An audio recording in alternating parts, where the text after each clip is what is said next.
Bienvenue dans la 8e vidéo de cette série Data Pre-Processing ou pré-traitement des données. Dans cette vidéo, je vous montre comment identifier et supprimer les redondances, c'est-à-dire les doublons ou encore les données dupliquées. Dans les vidéos précédentes, nous avons vu comment traiter les valeurs manquantes, à la fois pour les variables numériques et qualitatives. Nous avons également exploré puis traité les valeurs aberrantes, c'est-à-dire les remplacer, les supprimer si besoin, ou encore les récupérer dans un sous-dataset, etc.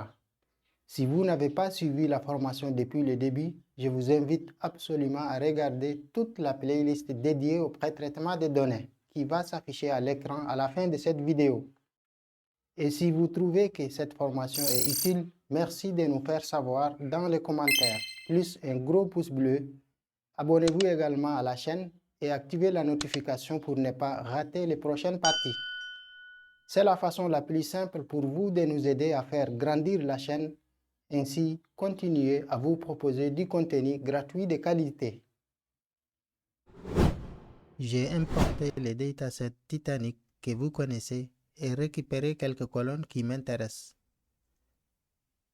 Et pour vérifier s'il y a des données dupliquées dans un dataset, c'est très simple.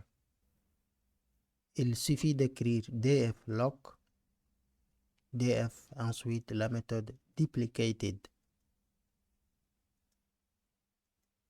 Et je récupère toutes les colonnes. J'ajoute head pour n'afficher que les 5 premières lignes. Et on constate tout de suite que ces 3 lignes sont identiques, comme vous pouvez le voir. Nous pouvons aussi voir le total des données dupliquées avec dflog duplicated en ajoutant juste shape.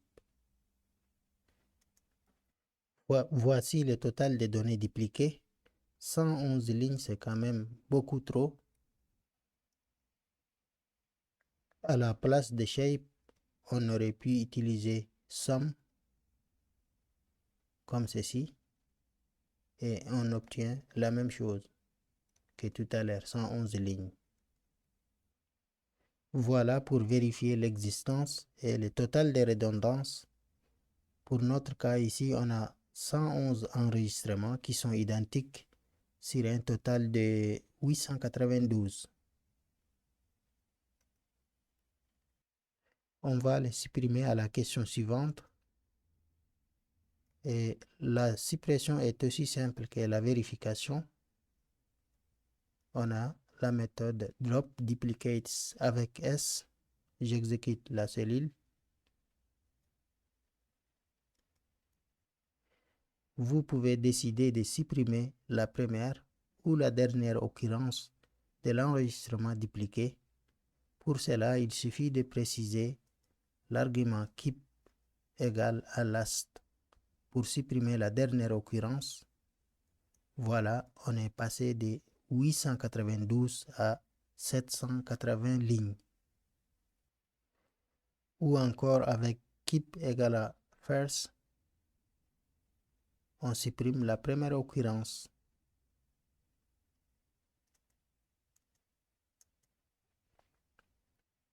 Peu importe la valeur qu'on assigne à keep, on enlève les 111 lignes, les 111 enregistrements dupliqués et on passe toujours de 892 à 780 lignes.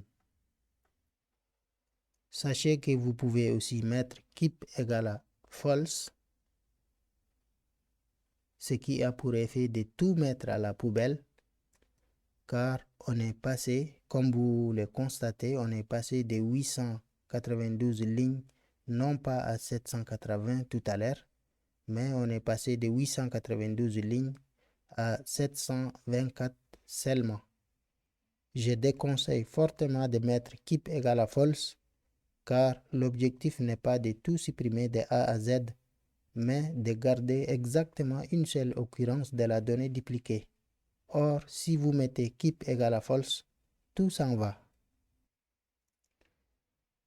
Et évitez donc d'utiliser keep égale à false.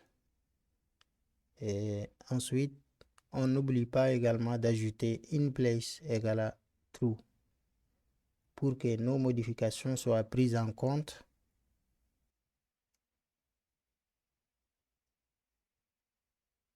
Je copie pour le coller ici.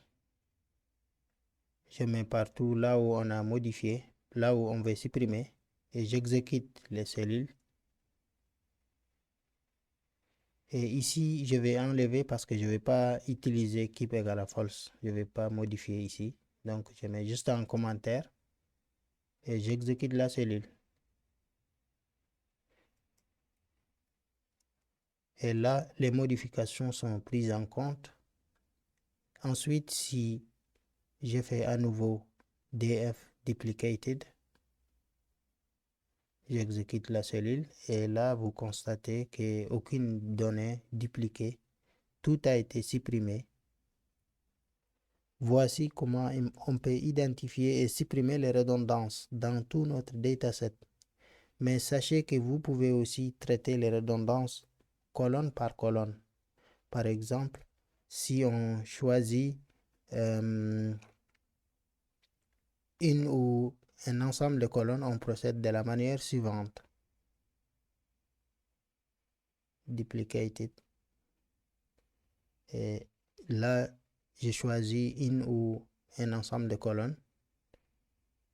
Choisis par exemple l'âge, ensuite classe, et Embark Town ou Embark Town, voilà. Et je mets shape. Et voilà, on vient de supprimer tous les doublons de notre dataset, mais en ciblant quelques colonnes, on a encore d'autres doublons.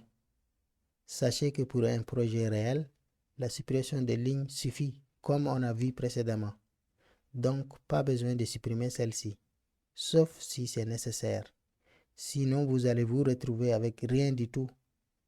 Connaissant tout ceci, si vous décidez de supprimer, voici comment le faire. La méthode duplicates, drop duplicates comme tout à l'heure. Je viens copier la liste des colonnes et j'ajoute InPlace égale à true. Et moi, je ne vais pas les enlever définitivement, donc j'enlève InPlace égale à true. Je mets un commentaire, j'exécute la cellule. Et voilà. Et je viens copier cette ligne et la coller ici. Et là, comme vous pouvez le voir, on a 500 lignes, tout simplement parce que j'ai pas mis InPlace égale à true. Donc, je viens remettre à sa place, j'exécute la cellule. Et là, comme vous le constatez, tout a été supprimé. On se retrouve avec un objet vide. Avant de finir, je vous propose un petit exercice à faire chez vous. Ensuite, vous partagez votre solution avec la communauté en description de cette vidéo. Voici l'énoncé. Écrire un algo permettant de calculer la longueur de chaque chaîne de caractères dans tout votre dataset, comme nous le montre cet exemple. Si vous avez appris quelque chose, laissez-moi un pouce bleu, abonnez-vous également à la chaîne et activez la notification pour ne pas louper les prochaines parties de cette formation. Bon apprentissage et à très vite pour d'autres vidéos.